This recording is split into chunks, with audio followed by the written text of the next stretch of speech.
দর্শক, বাংলাদেশ আবার হিংস্র হয়ে উঠেছে এবং একটি বিশেষ জায়গাতে ভাঙচুর হয়েছে। সেই কোন জায়গায় ভাঙচুর হয়েছে এটা আমি এক কথায় আপনাদেরকে বলতে পারি যে বাংলাদেশের ইতিহাসের সহ আজ অবধি বাংলাদেশ যতটা প্রোগ্রেস করেছে এই তাদের সম্পূর্ণ ইতিহাসের সবথেকে বড় গুরুত্বপূর্ণ জায়গাটি ভাঙচুর হয়েছে এবং ইউনূস প্রশাসন রীতিমতো হাত গুটিয়ে বসে আছে। না কোনো অ্যারেস্ট হচ্ছে, না আটকানোর চেষ্টা করেছে। তাই সমস্ত কিছু আজকের এই ভিডিওতে বলবো আপনাদেরকে, আপনারা সাথে থাকবেন।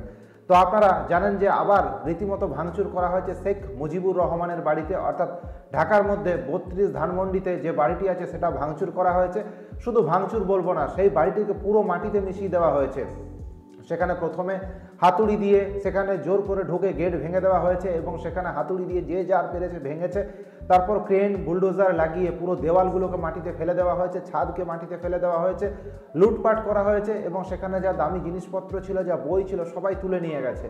তারপর সেখানকার আপনারা ছবিতে দেখেছেন সেখানে হাতুড়ি, মগ, জিনিসপত্র, জামা কাপড় সব পিঠে করে মাথায় করে নিয়ে যাচ্ছে এবং দেওয়ালে যে টাইলস বসানো ছিল সেগুলোও কিছু মানুষ নিয়ে যাচ্ছে। এই সমস্ত ছবি আপনারা দেখেছেন। তো এই ভিডিওটা আপনারা দেখুন, এটা বিজনেস স্ট্যান্ডার্ডের যেটা অফিসিয়াল ওয়েবসাইট, সেখানে নিউজের যেটা ওয়েবসাইট সেখানে পাবলিশ করেছে এএনআই এর রিপোর্টিং। এখানে দেখলে আপনারা বুঝতে পারবেন কি ভয়ঙ্কর ঘটনা ঘটেছে। তো এখানে যেটা ধানমন্ডি আছে, 32 ধানমন্ডিকে নিশানা করা হয়েছে এবং বৈষম্য বিরোধী যে ছাত্র আন্দোলনের অন্যতম মুখ এখানে আছেন হাসনাত আবদুল্লাহ, ফেসবুকে লিখেছিলেন যে বাংলাদেশ থেকে ফ্যাসিবাদকে মুক্ত করতে হবে এবং সেই লক্ষ্যেই সেখানে জমায়েতের ডাক দেওয়া হয়েছিল এবং সেইখানে দেখা গিয়েছিল যে সমস্ত লোক মিলে সেই বাড়িটিকে ধূলিসাৎ করে দেওয়া হলো। এটা শুধু একটা বাড়ি না, এই বাড়িটার মধ্যে লুকিয়ে আছে বহু ইতিহাস।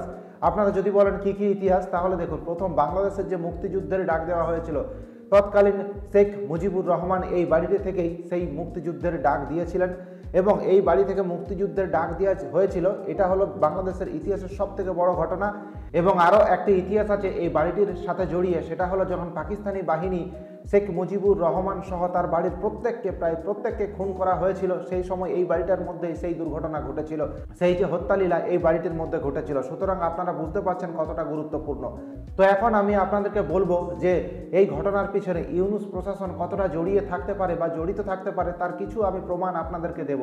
প্রথম কথা, যে বুলডোজার বা যে ক্রেনটাকে ইউজ করা হয়েছে বিভিন্ন মিডিয়া মারফত জানা যাচ্ছে সেই ক্রেনটা নাকি গভর্নমেন্টের। সুতরাং আপনারা এখান থেকে প্রশ্ন করতেই পারেন, যদি গভর্নমেন্টের হয় তাহলে কি করে এই বিদ্রোহীদের, এই সমস্ত আন্দোলনকারীদের হাতে এলো? তো এটা প্রথম প্রশ্ন। তাহলে মানুষ প্রশ্ন করছে যে বিনা সরকারের মদতে এই ক্রেন তাদের হাতে এলো কী করে? সুতরাং কোথাও না কোথাও তারা সন্দেহ করছে যে এই যে ভাঙচুর তার পিছনে ইউনূস প্রশাসনের হাত আছে। দ্বিতীয়ত, এত গুরুত্বপূর্ণ একটি বিল্ডিং ভাঙচুর হচ্ছে, ঐতিহাসিক বিল্ডিং, সেখানে না পুলিশ আটকাতে গেল না সেনাবাহিনী, সুতরাং প্রশাসন চুপ করে আছে। সুতরাং এই ঘটনা থেকেও অনেক মানুষ প্রশ্ন করছেন যে কোথাও না কোথাও ইউনূস প্রশাসনের মদতেই বা ইচ্ছাতেই এই ঘটনাটি ঘটনা হয়েছে। নেক্সট আরও একটি রিজন আছে, যখন এখানে ভাঙচুর হচ্ছে এবং আগুন ধরিয়ে দেওয়া হয়েছে, সমস্ত জিনিস দাও দাও করে জ্বলছে, সকাল অবধি অনেক মানুষের বক্তব্য সকাল অবধি আগুন জ্বলেছে, সেই সময় এখানে দমকল পৌঁছায়নি। দমকলওয়ালারা কি সেখানে রিজন দেখিয়েছে না এই সমস্ত অঞ্চলে যেখানে আগুন ধরেছে সেখানে পর্যাপ্ত সিকিউরিটি না থাকার জন্য তাদের পৌঁছানো সম্ভব হয়নি। সুতরাং বুঝতে পারছেন কোন লেভেলে তাদের হাত পা বেঁধে তাদেরকে পঙ্গু করে রাখা হয়েছে। উপরতলার নির্দেশ ছাড়া এই সমস্ত কথা কোনো ডিপার্টমেন্ট বলতেই পারে না।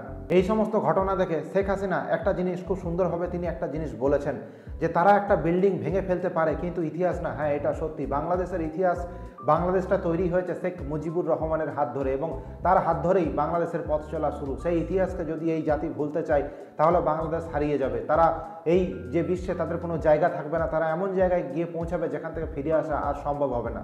ইতিমধ্যেই এই যে বাড়িটি, যেটা শেখ হাসিনা এবং তার আরও যে বাড়িগুলো আছে সেগুলোকে তিনি একটি ট্রাস্টের হাত ধরে সরকারি সম্পত্তি হিসাবে ঘোষণা করে দিয়েছিলেন এবং সেই সমস্ত জায়গাতে ভাঙচুর হলো, দেশের সম্পত্তি ভাঙচুর হলো এবং ইউনূস চুপচাপ দেখছে। একজন শান্তিপ্রিয় মানুষ, নোবেলের শান্তি বিজয়ী মানুষ, শান্তিতে নোবেল পুরস্কার প্রাপ্ত মানুষ, তিনি নিজের দেশটিতে আগুন লাগিয়ে নিজে শান্তভাবে বসে আছেন, এই হলো তার কীর্তি।